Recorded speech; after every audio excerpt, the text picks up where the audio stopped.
A shocking headline splashes across Philippine news: suspected Chinese missile debris found near Ayungin Shoal. Tensions soar. Early morning fishermen spot a mysterious object bobbing on the waves. Its sharp metallic edges and strange markings hint at origins far beyond local waters.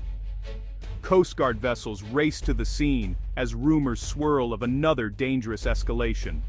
With suspected rocket fragments washing ashore, the stakes rise again. Manila points a careful finger at China, while Beijing urges restraint.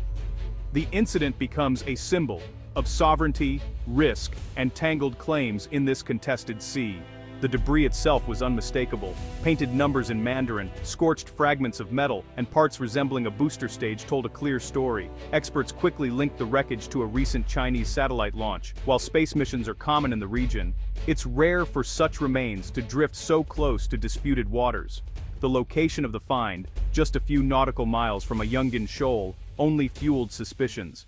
Philippine authorities moved fast. Divers and technicians secured the debris, taking samples and sending photographs to international experts. Their goal to confirm its origins and assess any environmental or security risks. Some worried about toxic chemicals or even the possibility of hidden surveillance devices. Local fishermen, for their part, kept their distance but watched with concern. Symbolically, the debris struck a nerve. It was seen as a floating reminder of how China's activities, whether in space or at sea, can have direct impacts far from its shores. For the Philippines, it was not just space junk, it was a challenge to their control over their exclusive economic zone. The story quickly became more than just about science or salvage. It was about trust, power, and the right to manage one's own seas, and it set the stage for another round of confrontation and debate in the region. Ayungin Shoal, or Second Thomas Shoal, is a small reef in the South China Sea. Its size hides its real importance. It sits within the Philippines' exclusive economic zone, just over 100 nautical miles from Palawan, but China claims it as part of its sweeping 9-dash line, covering almost the entire sea. This overlap has made Ayungin a hotspot for standoffs between ships and crews. The shoal is a strategic outpost, surrounded by rich fishing grounds and busy shipping lanes. Ayungin stands as a symbol, a front line in the contest for the South China Sea. In 1999, the Philippines made a bold move. They deliberately grounded a World War II-era Navy ship, the BRP Sierra Madre, on Ayungin Shoal. The aging vessel, a rusting, battered hulk, became an instant outpost, manned by a small, rotating team of Filipino Marines. Its mission: to act as a physical claim to the reef and to remind the world that the Philippines would not give up its territory. Life aboard the Sierra Madre is tough. There is no running water, little electricity, and supplies must be delivered by sea. The Marines stationed on the ship live in cramped, harsh conditions, yet they remain proud. Their presence is both a statement of sovereignty and an act of defiance against China's much larger maritime force. The Sierra Madre has become iconic. Images of the rusting ship, flying the Philippine flag, are familiar to people across the country.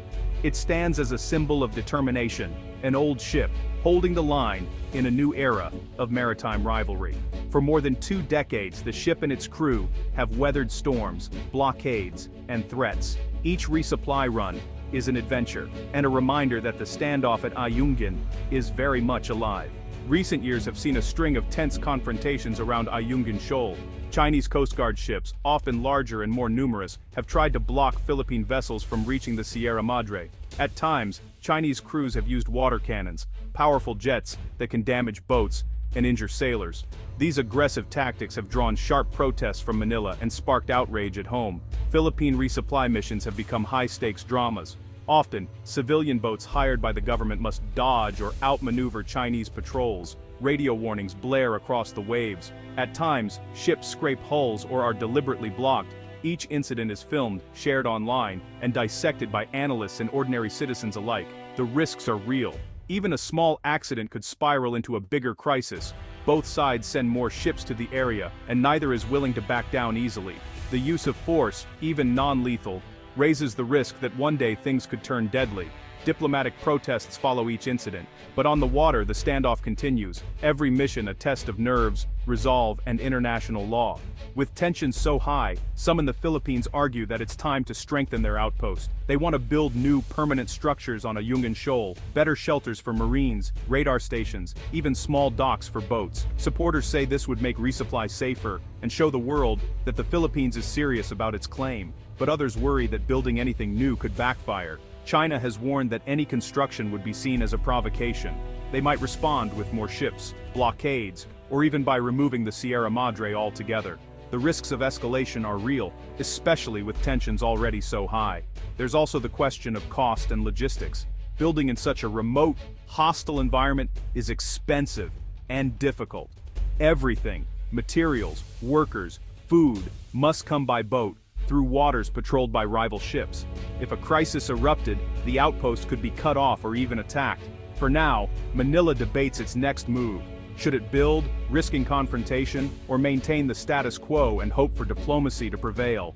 The drama at Ayungin Shoal does not happen in isolation. The South China Sea is vital for millions. Local fishermen depend on its rich waters for their livelihoods, but Chinese patrols, sometimes aggressive, have pushed many Filipinos out of traditional fishing grounds, and some report harassment, confiscation of gear, or even detention. Like trade is another huge concern. The sea lanes that pass near Ayungin carry over $3 trillion in global commerce each year. Any disruption, due to conflict, blockades, or even rumors of trouble, could send ripples through the world economy. Neighboring countries like Vietnam and Malaysia watch closely. They have their own disputes with China and fear being bullied or sidelined. Beyond economics, the South China Sea is a strategic crossroads. Whoever controls its reefs and shoals can project power across Southeast Asia.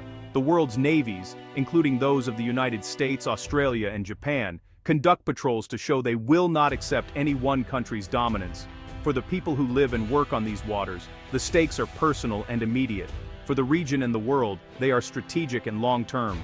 The Philippines has fought its South China Sea battle not just with ships, but with lawyers and diplomats. In 2016, Manila won a landmark ruling at an international tribunal in The Hague. The court declared China's 9-line claims invalid and affirmed Philippine rights over Ayungin Shoal and nearby features. China, however, rejected the ruling and continues its patrols and construction in the area. Manila has not let the issue drop. Each new incident, like the missile debris, brings fresh diplomatic protests. The Philippines calls on allies, including the United States, to help defend international law and freedom of navigation. Joint naval exercises have increased, and there are regular visits by foreign warships. Other countries have voiced support for the 2016 ruling, though few take direct action. The United States stands by its treaty obligations to defend the Philippines, while warning China against any use of force. Australia, Japan, and the European Union also stress the importance of a rules-based order in the region. Diplomacy is slow, but the stakes are enormous. Each move is watched by governments, businesses, and ordinary citizens around the world. The Philippines speaks with a voice shaped by history and hope. Leaders say they want peace, but not at the cost of surrendering their rights. Many Filipinos view the South China Sea as a vital part of their national identity and future prosperity. Their message to China is clear: respect our sovereignty, follow the law. China, on the other hand, insists that the area is part of its historic waters. Beijing accuses Manila of stirring trouble and of relying too heavily on outsiders like the United States. Chinese officials say they seek peaceful resolution, but demand that their claims be recognized. They warn that foreign meddling only makes matters worse. The world is watching. Each new incident, whether missile debris or a water cannon clash, raises the risk of a crisis. Experts warn that an accident or miscalculation could trigger a wider conflict, but there is also hope that dialogue, patience, and international pressure can keep the peace. What comes next? That depends on choices made in Manila, Beijing, and beyond. For now, Ayungin Shoal remains a tiny reef with an outsized role in the world's most dangerous maritime standoff. The future of the South China Sea, and of peace in the region, hangs in the balance.